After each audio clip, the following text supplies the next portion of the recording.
1, 2, 3. Yo tout le monde, c'est les Caron, j'espère que vous allez bien. Vous êtes dans la vidéo du making of en compagnie de mon très cher Production Givré. Fire Order, merci. On est très content enfin d'avoir terminé cette série. On va pouvoir bosser du côté de Lucas et continuer un peu mes briefings, mais ça, on a le temps. On a le temps, effectivement. La Prod des Ténèbres a... On sait même pas si ça a bien marché ou pas marché encore. Et bien on ne sait pas parce qu'en fait on tourne ce making of à la fin de l'épisode 5. Voilà. L'épisode 5 est sorti il y a 2 jours, donc en termes de vues, on est voilà. pas encore... L'épisode 6 et l'épisode 7 sont pas encore sortis parce qu'on bosse dessus. Normalement, si je me suis pas fail sur les effets spéciaux, c'est beau. C'est ouf. C'est ouf même. Tu ne te faileras parce que s'il se fail, je dirais non, on le poste pas, on va refaire. On va refaire, voilà. Ah oui, petite parenthèse. Alors, est-ce que tu sais faire du tracking? Genre, j'attrape la parenthèse, et je la tire comme ça. Et oui, je sais faire, ouais. Je prends celle-ci et j'ai la mettre ici. Je peux le faire. Donc pour la parenthèse, on voulait dire que je suis très casse-couille quand il s'agit des effets spéciaux. Effectivement. Et que quand il y a un truc qui me plaît pas, j'ai pas peur de le dire. Voilà. Et je le dis, et par contre on passe vraiment des heures sur un fond vert. Et ouais. Le fond vert d'Iron Man où il traverse la ville, tu sais, il fait le virage là, il passe derrière la tour. On a mis 2 heures je pense à faire juste celui-là. Voilà. Et après j'ai envie de dire, il a totalement raison parce que c'est sûr que quand c'est raté, enfin moi je sais que quand c'est raté, des fois j'ai la flemme de recommencer et après je regrette en fait. Du coup il a raison. Voilà. On enlève les parenthèses. Voilà. Chapitre 1, le scénario. Pour le scénario, j'ai écrit ça depuis très longtemps parce que l'univers 40 c'est une histoire, je sais comment ça va se terminer. La Prod des Ténèbres représente une finalité par rapport à mes saisons Ninjago, mais ne représente pas une finalité par rapport à l'univers en soi. Donc je sais plus ou moins ce qui va se passer après, ce qui va se passer avant, etc. Et je voulais clairement que ce soit ouf en termes d'effets, des scripts, etc. Globalement sur les premiers retours qu'il y a eu sur le scénario jusqu'à l'épisode 5, vous êtes déçus. Le scénario c'est clairement ce qui pêche. Mais c'est très compliqué encore une fois d'écrire et de planifier à chaque fois. Donc j'ai tout écrit sur des fichoirs, mais pour le tournage j'utilise des petites fiches Bristol du coup où en fait je notais des idées un peu en vrac et mon scénario sous forme de bande dessinée pour avoir une idée en fait de ce que j'allais pouvoir filmer, les plans, etc. Donc le scénario, je sais ce que je veux faire. Mon synopsis est écrit depuis facile 2017, depuis que j'ai commencé Blackout, mais le vrai scénario est écrit depuis début 2019. À savoir que, petit détail, j'ai passé beaucoup de temps à écrire le scénario en cours en fait, parce que je m'ennuyais beaucoup en seconde, ça a été une année en transition. Donc j'écrivais des idées, des trucs de combat, des plans, machin. Et donc j'ai écrit tout ça en majorité sur mes heures de cours. Une fois le scénario écrit, il a fallu réaliser le brief film et ça a commencé par le tournage. Étape 2, le tournage. Pour le tournage, très rapidement, rien de particulier, on avait des petits décors, je prenais des plaques 32 par 32 grises et je faisais des petits blocs de décors. Et j'avais juste à prendre les blocs de décor, les mettre sur mon bureau, tourner une scène, je prenais un autre bloc. Quand j'avais des gros plans à faire dans la ville, je faisais des plans larges. Et quand j'avais des plans rapprochés, je détachais la plaque concernée, où il y a le bâtiment ou quoi. Je la mettais sur mon bureau et je faisais les plans dans le bâtiment, etc. Donc ça c'est pour la partie un peu globale. Dans les décors style la grotte du Samouraï X, je faisais le tournage classique comme tout brief film. Pour les techniques d'animation, j'ai rien de particulier à dire. Je suis en... Une image est égale à 0,03 secondes. Donc je crois que ça fait du 30 images par seconde, quelque chose comme ça. Dans le meilleur des cas. Je suis toujours sur du 20 images par seconde en général. Et dans le meilleur des cas, 30 images par seconde. Et après, donc bien évidemment, il y a la partie un peu plus technique qui est les fonds verts. Lucas vous parlera après de la réalisation technique visuelle. Et moi je vais vous parler de comment je tourne sur fond vert. Donc un fond vert, j'en ai un très très grand, de 4 mètres sur 3. Donc qui me permet de faire des beaux plans quand même. Donc c'est très simple, j'éclaire mon fond vert correctement parce qu'il faut que le fond vert soit bien éclairé, sinon ça donne des ratés. Parfois Lucas il peut pas faire le montage de certains fonds verts, c'est déjà arrivé. Donc je fais le fond vert, je mets par exemple le Fukumiya sur fond vert ou ce que je veux incruster. Je prends ma photo, ma vidéo, après j'envoie ça à Lucas et il fait le fond vert.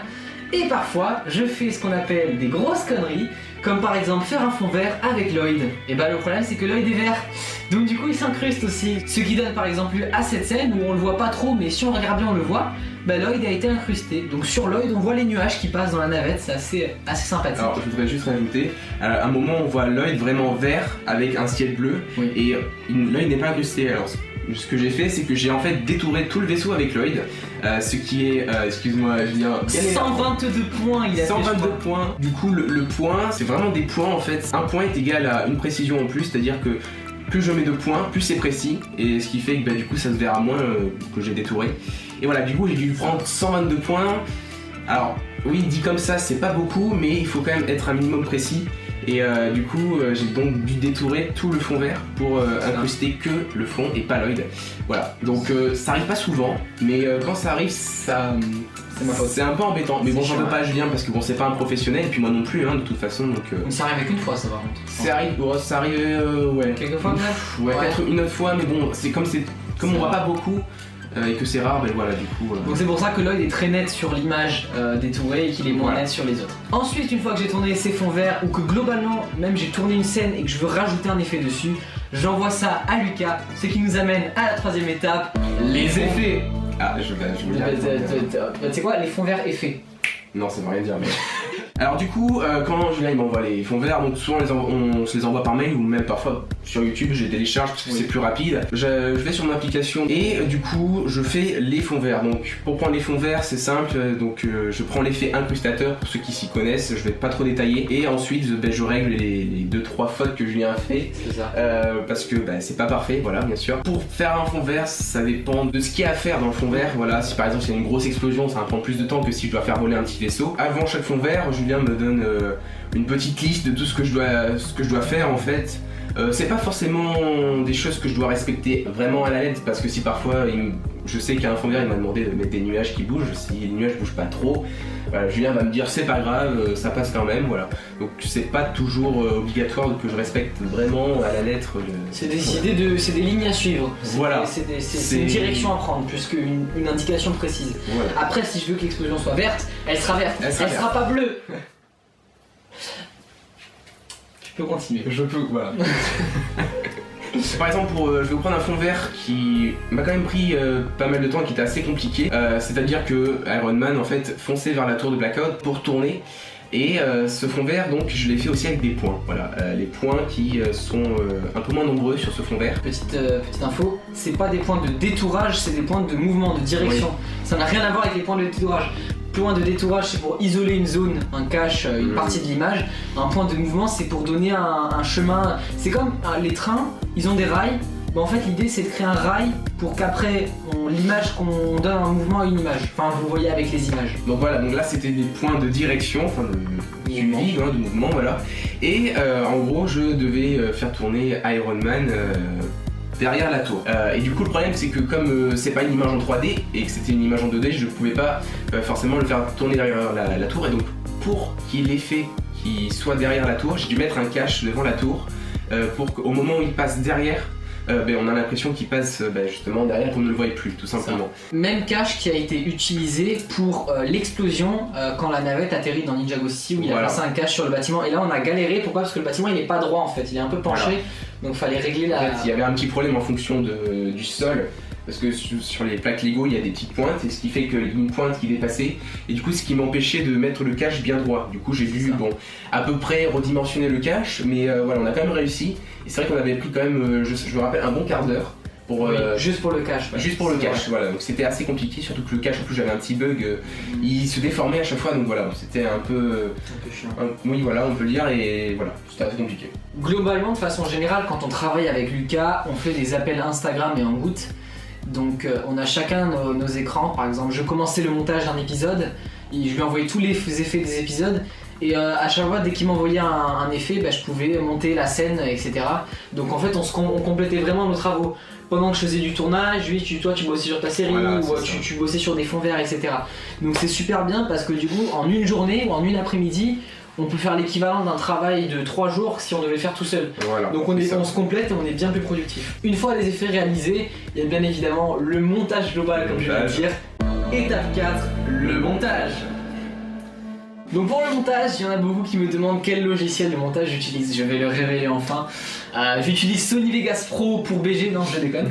J'utilise, et là vous allez faire oh, mais c'est pas possible, c'est scandaleux. Et pourtant c'est vrai. J'utilise Movie Maker sur Windows, et cela depuis que je fais de la vidéo sur internet, à savoir depuis 2013 je crois, depuis que j'ai commencé ma première chaîne YouTube.